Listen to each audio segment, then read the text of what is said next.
அனைவருக்கும் வணக்கம். தமிழகத்தையே உலுக்கிக் கொண்டிருக்கின்ற நிவர் புயல் தொடர்பாக நொடிக்கு நொடி புதுமையான பல தகவல்கள் கிடைத்துக் கொண்டிருக்கின்ற இந்த வேளையில் இப்பொழுது நமக்கு கிடைக்கப்பட்டிருக்கின்ற பிரேக்கிங் நியூஸ் என்னவென்று பார்த்தோமானால், செம்பரம்பாக்கம் ஏரியிலிருந்து தண்ணீர் திறந்துவிடப்பட்டிருக்கின்றது. முழு கொள்ளளவை அடைந்த செம்பரம்பாக்கம் ஏரியிலிருந்து 19 மதகுகளில் இருந்து 7 மதகுகள் மூலமாக தண்ணீர் திறந்துவிடப்படுகின்றது.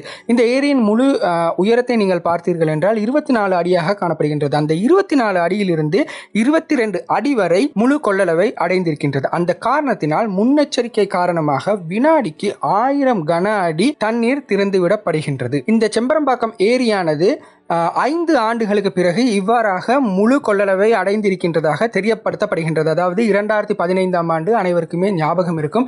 இதே காலப்பகுதியில் பெரிய ஒரு வெள்ளம் ஏற்பட்டு தமிழகத்தையே அச்சத்திலும் சோகத்திலும் ஆழ்த்தியது. அந்த வெள்ளத்தினால் பலருக்கு நிறைய பாதிப்புகளும் நிறைய இழப்புகளும் ஏற்பட்டிருந்த அந்த நிலை அனைவருக்கும் ஞாபகம் இருக்கும். அந்த சம்பவத்திற்கு பிறகு கிட்டத்தட்ட 5 ஆண்டுகளுக்கு பிறகு இப்பொழுது செம்பரம்பாக்கம் ஏரி தண்ணீர் முழு கொள்ளளவை அடைந்ததாகவும் அதனால் அந்த ஏரியிலிருந்து மதகுகள் மூலமாக தண்ணீர் திறந்துவிடப்பட்டிருக்கின்றது என்றும் அறிய தந்துள்ளார்கள்.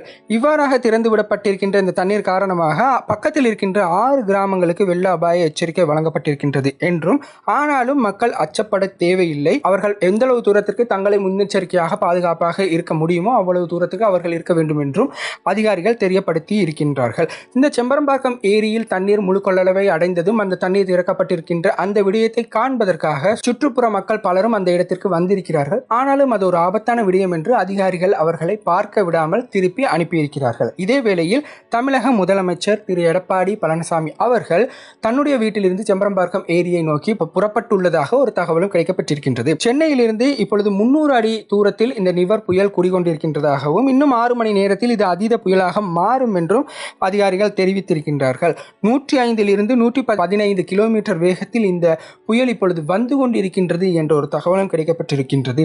இந்த நேரத்தில் அதிகாரிகள் குறிப்பிடக்கூடிய ஒரு முக்கியமான விடயமாக இருப்பது என்னவென்றால், உங்களுடைய பாதுகாப்புகளை நீங்கள் மிக கவனமாக மேற்கொள்ள வேண்டும். அதாவது இந்த மாதிரி நேரத்தில் நீங்கள் செல்ஃபி எடுப்பது போன்ற விடயங்களில் ஈடுபடக்கூடாது எனவும், உங்களுடைய வீடுகளிலேயே பத்திரமாக இருக்க வேண்டும். அதற்கான சேமிப்பும் சிக்கனமும் நீங்கள் பழகி கொள்ள வேண்டும் என்றும், அவ்வாறு நீங்கள் உங்களுக்கு தேவையான பொருட்களை உங்கள் குடும்பத்திற்கு தேவையான பொருட்களை வீட்டிலேயே சேமித்து சிக்கனமாக வைத்துக் கொண்டிருந்தீர்கள் என்றால் இவ்வாறான நேரத்தில் உங்களையும் உங்கள் சுற்றத்தாரையும் உங்களால் பாதுகாத்துக் கொள்ள முடியும் என்றும், பாம்பு கடி போன்ற விடயங்களில் கவனமாக இருக்க வேண்டும் என்றும் அதிகாரிகள் தெரிய தந்துள்ளார்கள். ஏற்கனவே மக்களுடைய வீடுகளுக்கு தண்ணீர் வந்துவிட்ட நிலையில் இன்னும் அதிகம் கனமழைக்கு வாய்ப்பு இருக்கின்றதாகவும், யாரும் வெளியில் வர வேண்டாம் எனவும் அதிகாரிகள் தெரிய தந்துள்ளார்கள். சென்னை, செங்கல்பட்டு, காஞ்சிபுரம், காரைக்கால் போன்ற 15 தமிழக மாவட்டங்களுக்கும் புதுச்சேரி மாநிலத்திற்கும் அதீத கனமழை தொடர்ந்து இடம்பெறுவதற்கான வாய்ப்பு இருக்கின்றது. கூடுவாஞ்சேரி, நந்திவரம் போன்ற 148 ஏரிகள் முழு கொள்ளளவை இந்த அதீத கனமழையால் பெற்றிருக்கின்றது எனவும் செய்தி கிடைக்கப்பட்டிருக்கின்றது.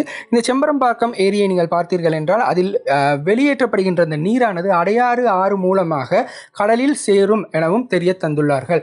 இந்த கனமழை என்பது தொடரும் பட்சத்தில் அது வெள்ளமாக மாறி மக்களுக்கு எந்த ஒரு பாதிப்பையும் ஏற்படுத்தாமல் இருப்பதற்கான பல முன்னெச்சரிக்கைகளை அதிகாரிகளும் சரி பொதுமக்களும் சரி நடைமுறைப்படுத்த வேண்டும் எனவும் அவர்கள் தெரிய தந்துள்ளார்கள். அது பொதுமக்களாகிய நம்முடைய கைகளிலும் தான் இருக்கின்றது. ஆகவே இந்த மாதிரி நேரத்தில் வெளியில் செல்லாமல் பாதுகாப்பாக நம்மையும் நம்மை சுற்றி இருப்பவர்களையும் காத்துக்கொள்ள வேண்டியது இந்த நேரத்தில் கட்டாயமான ஒரு விடயமாக இருக்கின்றது. தொடர்ந்தும் எங்களுடைய சமூக மீடியா வருகின்ற ஒவ்வொரு பிரேக்கிங் நியூஸையும் உங்களுக்கு அப்டேட் செய்து கொண்டே இருக்கும் என்பதில் எந்த ஒரு சந்தேகமும் இல்லை. நன்றி. இந்த வீடியோ உங்களுக்கு பிடிச்சிருந்தா லைக் பண்ணுங்க, சமூகம் டிவி நியூஸ் யூடியூப் சேனலை சப்ஸ்கிரைப் பண்ணுங்க, மறக்காம பெல் ஐகானையும் தட்டி விட்டுருங்க. உங்கள் நண்பர்களுக்கும் இந்த வீடியோவை ஷேர் பண்ணுங்க. செய்திகளை முந்திக்கொண்டு உடனுக்குடன் உண்மை தன்மையுடன் தெரிந்து கொள்ள தொடர்ந்தும் சமூகம் டிவி நியூஸோடு இணைந்திருங்கள்.